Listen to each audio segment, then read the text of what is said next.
I, I know that it's really tough talk after this movie. What I would love to ask you to stand in the memory of everybody whose lives were taken by these 9 years of the war. Let's pay tribute to all these people who is no longer with us.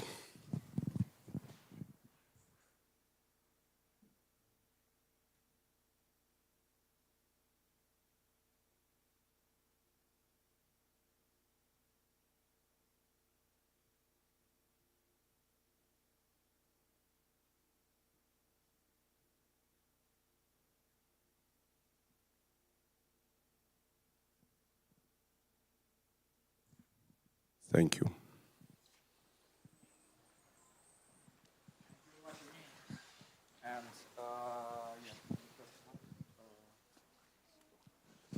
Thank you very much for your movie, for your work. My name is Dmitro Yarowy. I'm a doctoral student and lecturer here at Vytautas Magnus University, and I will be moderating our short discussion today. So, first of all, I would like to invite my colleague, head of the Social Critique Center of Vytautas Magnus University, Professor Gintaras Mažeikis, to join us. I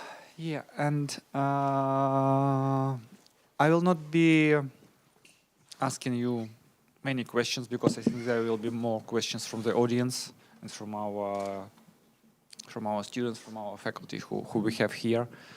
I just wanted to start maybe with the question which I've been thinking about in a broader terms. It's both questions to Gintaras and to Evgeny, that considering how Russia may be efficient in its sharp power and in its propaganda, and impact on the mind of the intellectuals in the free world, like if we have Oliver Stone case, yeah. So it's good to know how to. It's a question more to Evgeny. What was the reaction and the reception of the movie in the free world? Did you encounter, like, we understand that officially stated it was a positive reception, but did you encounter any critical reception from those who are under impact of Russian propaganda and Russian disinformation? And how did you respond to that? And a broader question then to Gintaras: how can we in general repel that disinformation activities? I not had any reactions like you just said. We had, as far as I saw, a shocking moment for audience. I think if we're looking at the World War III that is today, and I openly call it World War III, it is a hybrid war. From one side we have shelling, missiles, civilian people dying. From another side, you have the hybrid war of the media and propaganda, which many of the dictators of today took from the Goebbels playbook. Take a lie big enough and repeat it over and over, and it becomes truth. And we also know another rule: truth is an enemy of the state. And Putin successfully adopted these things, adopted for already since 2010 when he started to do certain laws in Russia. He adopted this, and the problem is propaganda. It pierces West, it pierces United States space, and I guess it is infiltrating easily in the minds of intellectuals, like you said. I not encouraged any conflicts or something on my journey with this movie. I guess people who been influenced under the propaganda and who been in my audience, they are rather were silent than create argument, because after something like this, it's really tough to create argument. And sometimes these people just not have balls. For me, my main goal right now is awaken people who still in their comfort zone. And that I saw a lot. Since 2014, when the war started, we saw how the world was numb and living in its comfort zone, neglecting that the war was raging inside of Ukraine.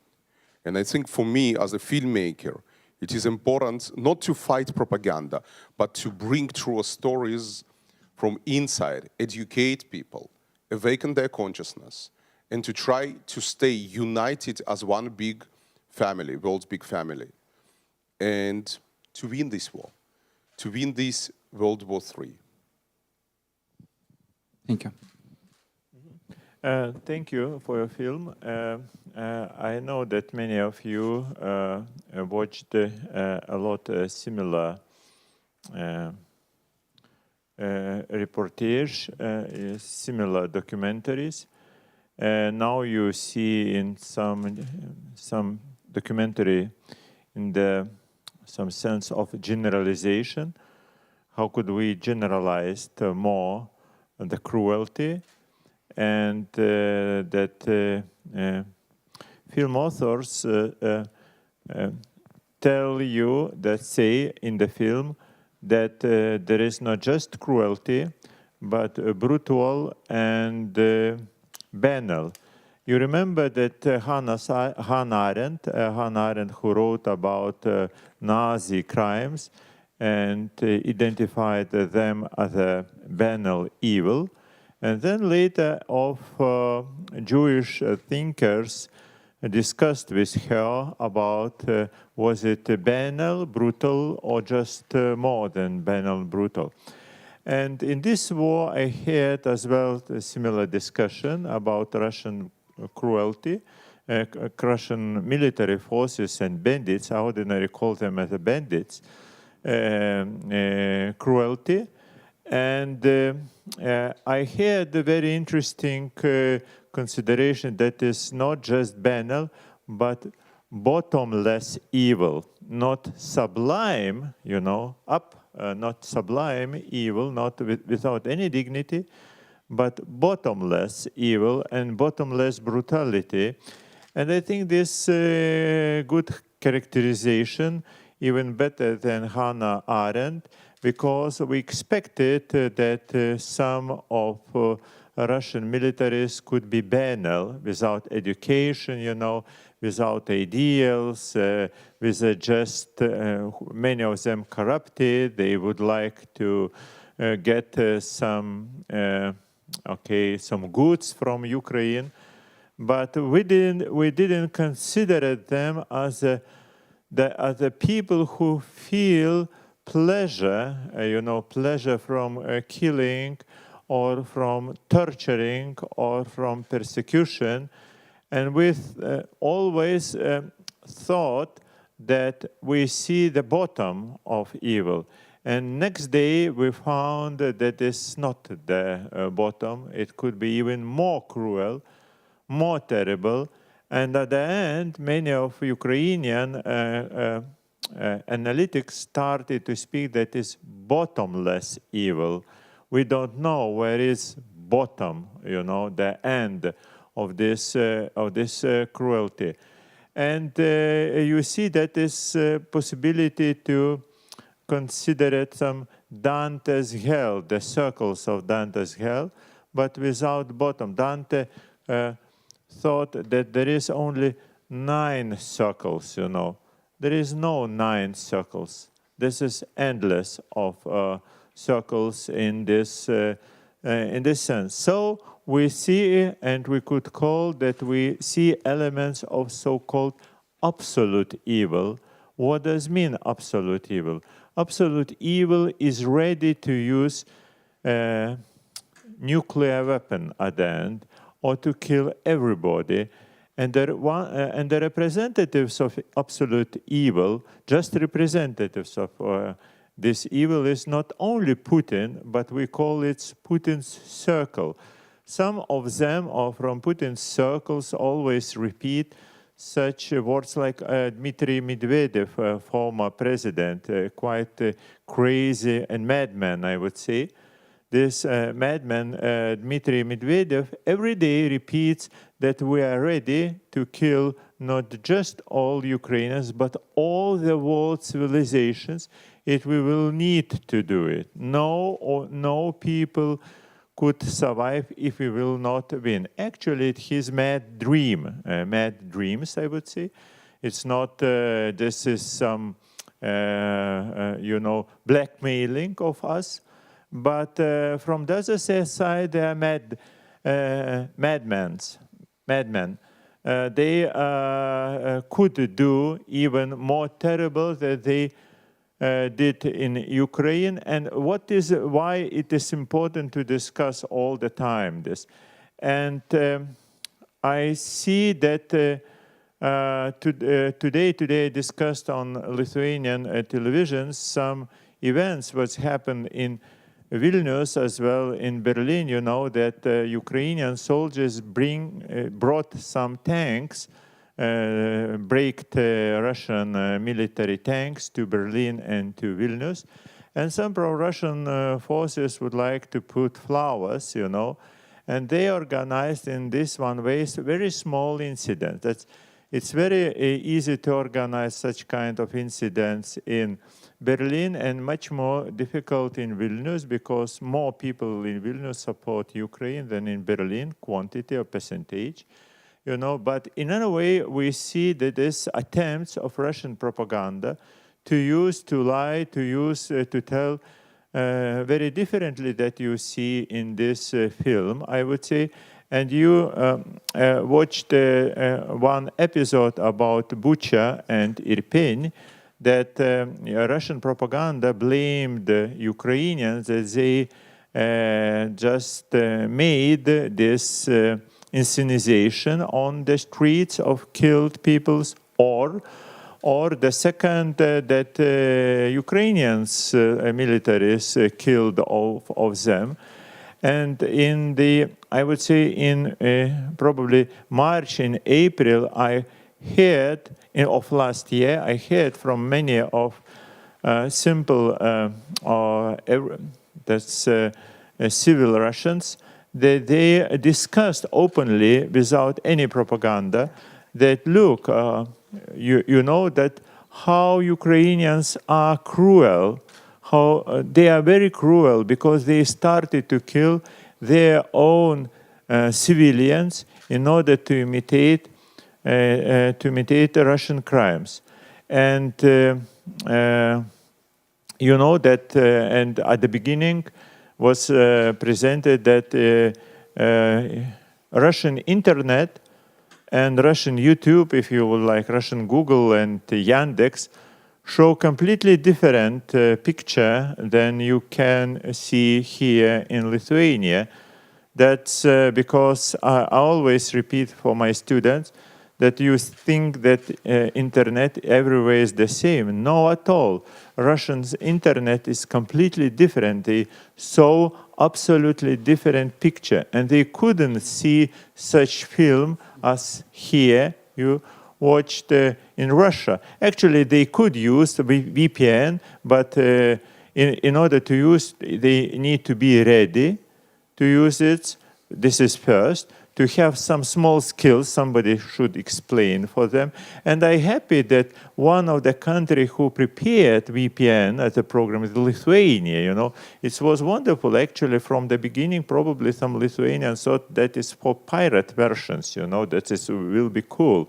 But now it's became very important weapon against Kremlin power, because how it's strange, we don't need VPN to use to break, you know, some restrictions.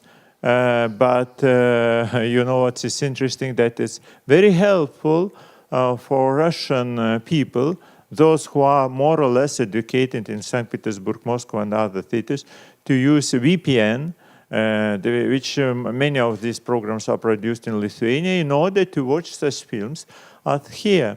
Thank you. Thank you, Ginatas. I was told that we are a bit limited in our time, so I will cut with my questions and will proceed to the audience. So please, if you have questions, please just raise your hand and I'll probably come to you with the mic. Or comments, actually. Questions, comments, your thoughts, yeah.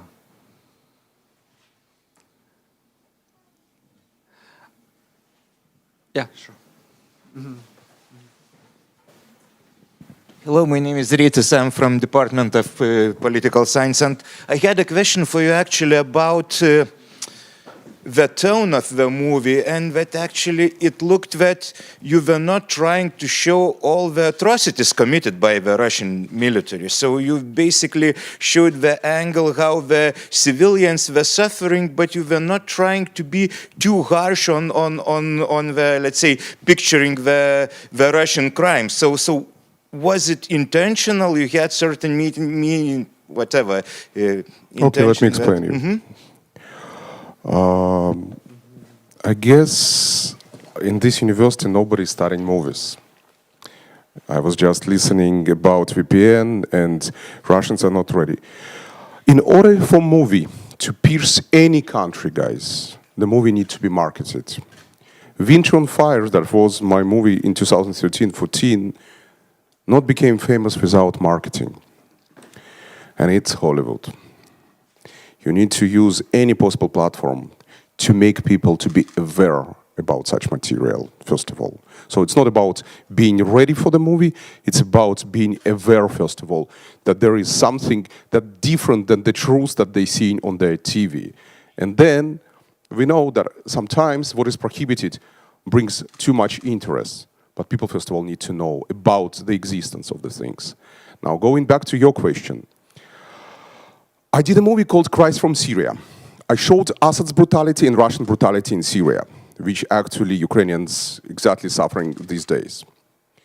Same type of military campaign that Russia unleashed in Syria. Cluster bombs, phosphor, chemical, all kind of stuff. A lot of people were closing TV. Critics not were able to even criticize the movie because they were literally closing the TV because of the graphic material. So do I want to scare people or do I want to educate people? Do I want to reach hearts and minds of the people to stand with Ukraine, or do I want just to show blindly horrifying graphic images and people will just switch the TV and not will be paying attention?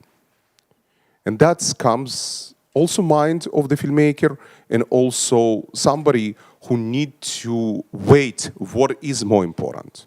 For me, at present, more important to connect mothers from Ukraine who every night praying for the safety of their children, that their children will wake up tomorrow morning and will be alive. To the mothers across the globe, same ordinary mothers, that they can find this bridge, get connected, and stand for Ukrainian mothers. Doctors, volunteers, journalists, all of them.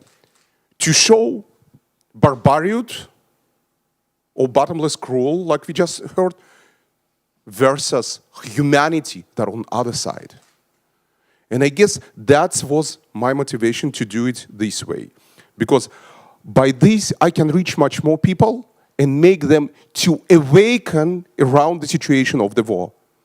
And standing with Ukrainian nation who have humanity, who have great sense of humor, despite all the bullets and bombs that falling on their basically heads.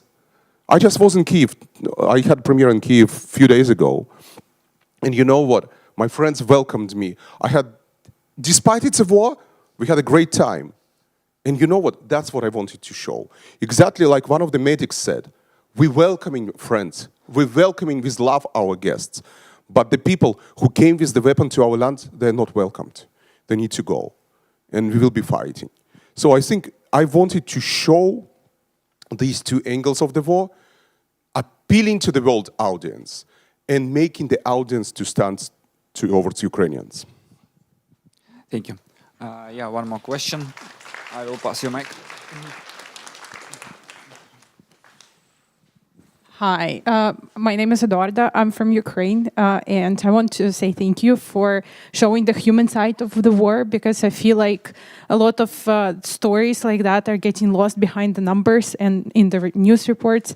And I guess my question is that what prompted you to put both Russian, Ukrainian, and English spelling in the names of the cities? Because we as Ukraine, like I know a lot of Russian culture is getting cancelled in Ukraine. We're trying to rid ourselves from all the Russian influence. And why did you decide to include that in your film? Thank Okay. you. Let's be true to ourselves. When I was on Maidan, mainly I was speaking Russian. I speak fluently Russian. And people with respect to me, even Ruslana, who is icon of Ukraine, the singer Ruslana, on my movie Winter on Fire was, with respect to me, speaking on Russian, which we got criticized after. I'm talking about Winter on Fire. Then we know, 2014, war started. I think in 2016 or 17, Poroshenko, who was the president, starts the bill, and I think that's when the bill started, about switching the TV into Ukrainian, which is perfectly understandable because that's the language that was trying to suppress Ukrainian culture. And I agree with you. Now, when we come into 2022, I, as a personality who did Winter on Fire, who was interviewing my characters on Russian, actually, I was asking questions on Russian, and some of them were like Natasha or Father Andrei, they were answering on Ukrainian, and some, like a kids, they were with respect communicating in Russian. So that was the decision, to show that Ukraine still universal country, that still what Russian propaganda says that no, they are suppressing people who speak in Russian. No, it's fucking bullshit. It's Russia invented. You can see from this specifically movie done by somebody who is from outside that nobody's suppressing people speaking Russian. It's the Russian narrative on the Russian TV where they said, no, they destroying and killing people who speak in Russian. No, it's fucking bullshit. You can see. So I guess it's for the purpose to prove that all what propaganda says is absolutely wrong. And that's why I kept all three versions of languages.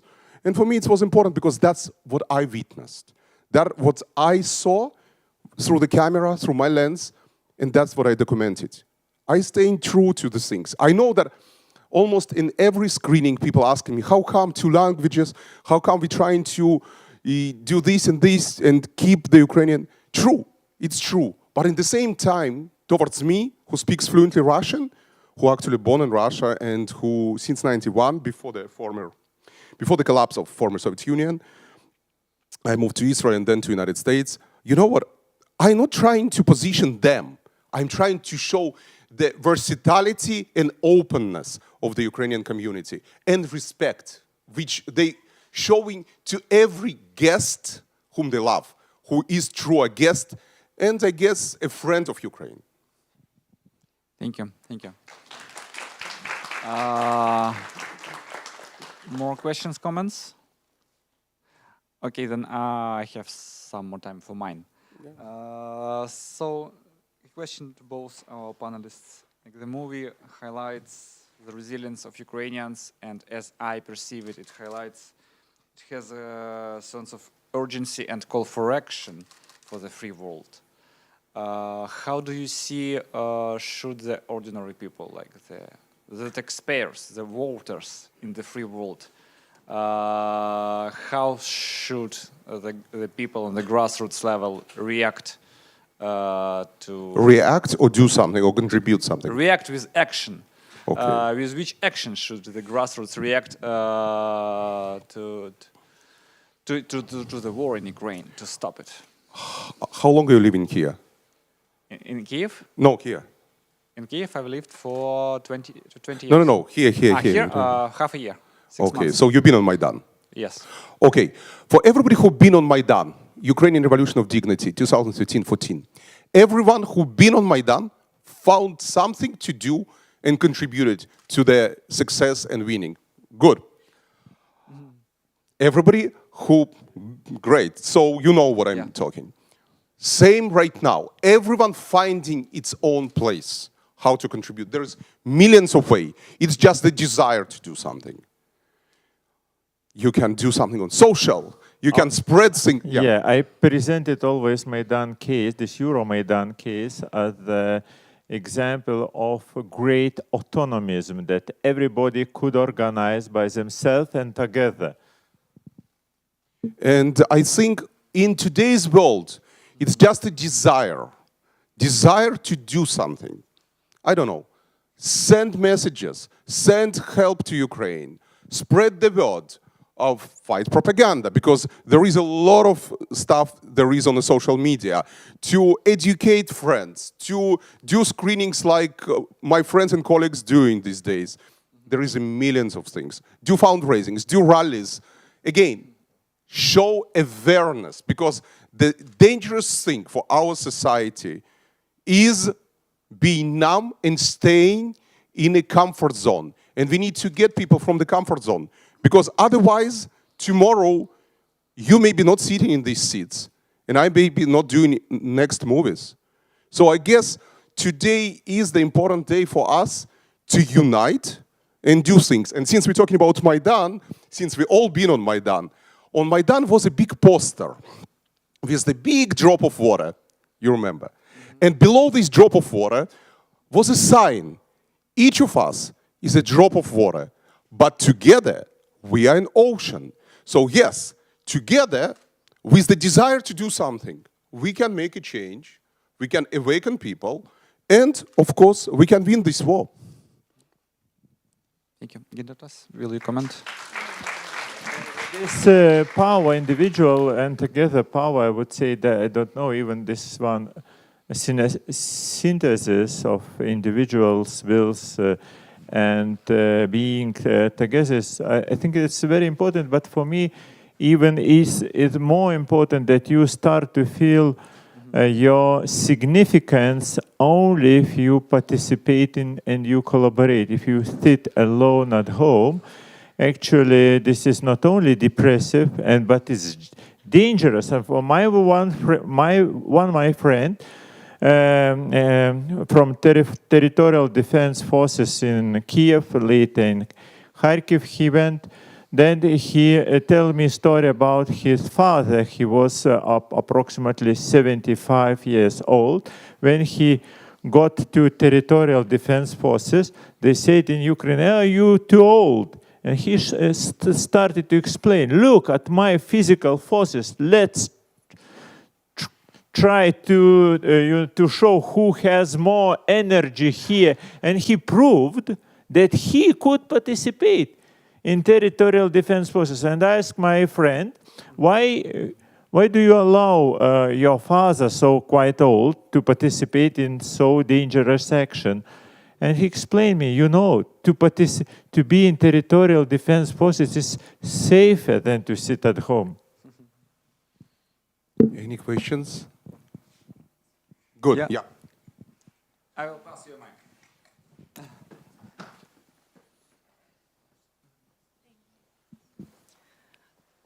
What have you learned through this whole process of making the film? What was the biggest lesson you learned from it? I guess the biggest lesson was on Maidan. I learned a lot. Let me rephrase this. When I was a kid in former Soviet Union, I learned what need to be the principles that led to the revolution. And it's Marxism, Leninism, all the bullshit, all the crap that we learned. But you know what is funny? On Maidan, in reality, I learned the opposite things. At the end of the day, rich and poor, young and old, different social classes, all the religious groups were together, showing the will of the nation and fighting. And that was the beautiful thing that I learned. Something that was opposite completely to what was taught me in a schoolroom in the former Soviet Union. And not only that, I saw how will of the people prevail. And that was another beautiful lesson. I learned how church opened the doors to the students who were completely atheists and saved their lives. Compared to traditional things that, no, church trying to put you into their thing and you need to be believer. No, they opened their doors to save students in the night between 29th and 30th of November. I learned tons of the amazing things, but mostly I learned about great nation that together and united came and won this first battle. And in the same time, stood against the bullets, stood against police batons, stood in this cold winter and proved their loyalty to the democratic values and to the European Union. And that was the beautiful lesson. And you know, when last year everything started again, the full-scale invasion started because the war started in 2014. I gave tons of the interviews to the media, and I was always asked what are my thoughts about Ukraine. And I said, you know what? They are free spirit nation. They will never give up. They will die standing and getting bullets into their face, but they will never go on their knees. And that was a shocking statement to hear by a lot of media outlets, but that's the truth. That's what I saw on Maidan. That was beautiful. I also saw, I learned, we can say, a great lesson. It was Armenian guy, Sergei Nigayan, whom I met. I still have flag that his family gave me that he had on his body, Ukrainian flag. Sergei showed what means patriotism. It's not necessary that you need to be born on that country, but you need to feel that that's your home. You need to be connected with your heart to that land. And Sergei proved it by his actions, proved it by his death. So there is a lot of lessons that Maidan taught me, beautiful lessons. And I guess today, Winter on Fire, I can be proud because it's inspired Hong Kong, Venezuela, Nicaragua, Chile, Lebanon, and the list is huge, to stand against oppression and dictatorships. Ukrainian nation showed and paved the way to many countries to fight against dictators. That's the biggest lesson. The manual, they created the manual for revolution of 21st century, and that's the beauty. Thank you very much, Evgeny. I think we are supposed to be finishing now, but maybe you or Gintatas have some final comments to our audience. Back to your thing, what people can do. Guys, the most important, not to be a couch brigade, like we were calling this on Maidan. Divanная сотня. Everybody who understood me on Russian. That's most important. Not to sit and be on comfort zone. Do something. And you know what? Your heart will tell you what to do. Just be open. And try to spread the word. Try to continue doing something, standing for Ukraine. Because you know what? Every century have a dictator. In 1812, we had Napoleon with the imperialistic ambition. In 1939, 1945, we had Hitler. This century gave us Putin. We know from the historic lessons that end to all of these dictators was bad. The end to this dictator will be bad as well.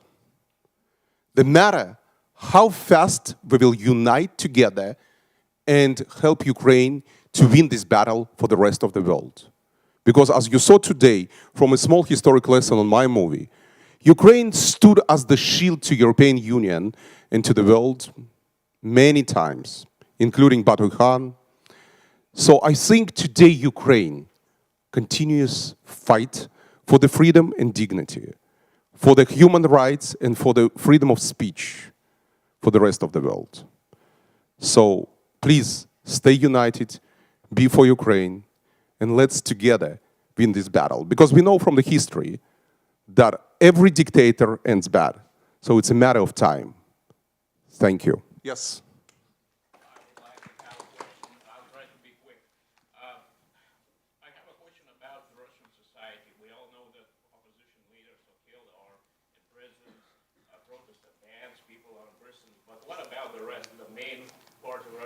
society, is there any hope that they wake up and will see that this is evil?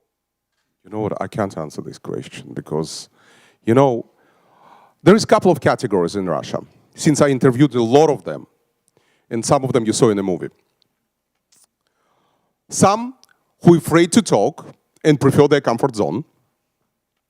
Some who is double-faced, like many Russian artists, who traveling to the nasty West, how they calling this on the public TV in Russia, and then enjoying themselves on American Grammys in Las Vegas.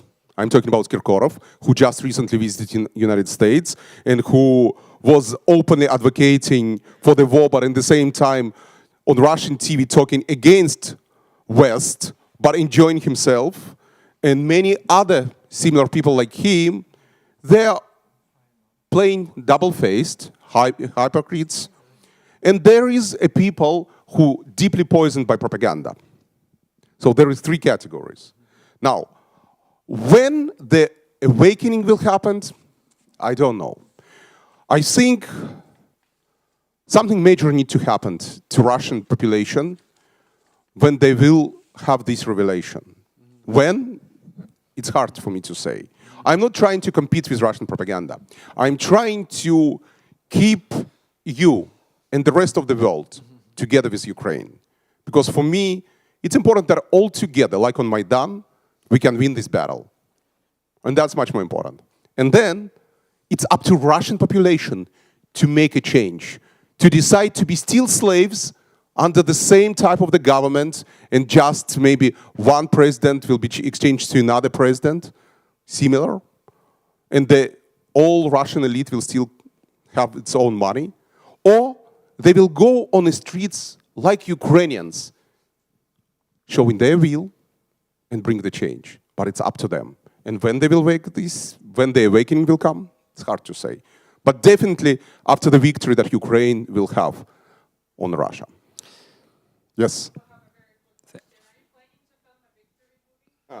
You know, we had a premiere in Kiev, and somebody from American Marines who is volunteering there, and I met him.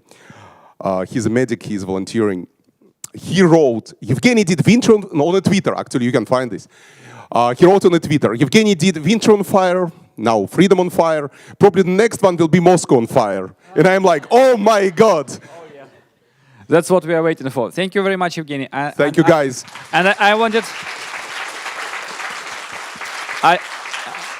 I just wanted to ask Gintatas to say a few final words as well. Only a few announcements. Thank you, Evgeny, for your film. And I would like to say that our university collaborate with few Ukrainian universities, and we start to help and to be in very intensive relationships with the former and contemporary Mariupol University, which you could see the pictures about Mariupol, and some were ordinary. We try to invite them or online teaching or to come to our university lively. And in April, some of professors and doctors of studies from Mariupol University will came in our university. Please welcome.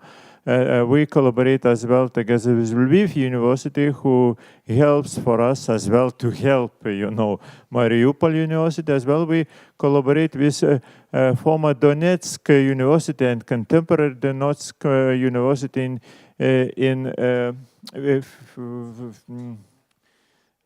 Vinnytsia, and there is Vice Rector Vilma Biekene. You see her. You could ask her later questions about her possibility to collaborate together or to be involved into reviving, I would say, renaissance of resurgence of Mariupol University. And I think there is a possibility to be on Maidan barricade, but in our sense, through help to some Ukrainian universities. Thank you. Thank you so much. Thank you, Evgeny. Thank you, Gintatas. Thank you, dear friends. Wish you the best, all the best.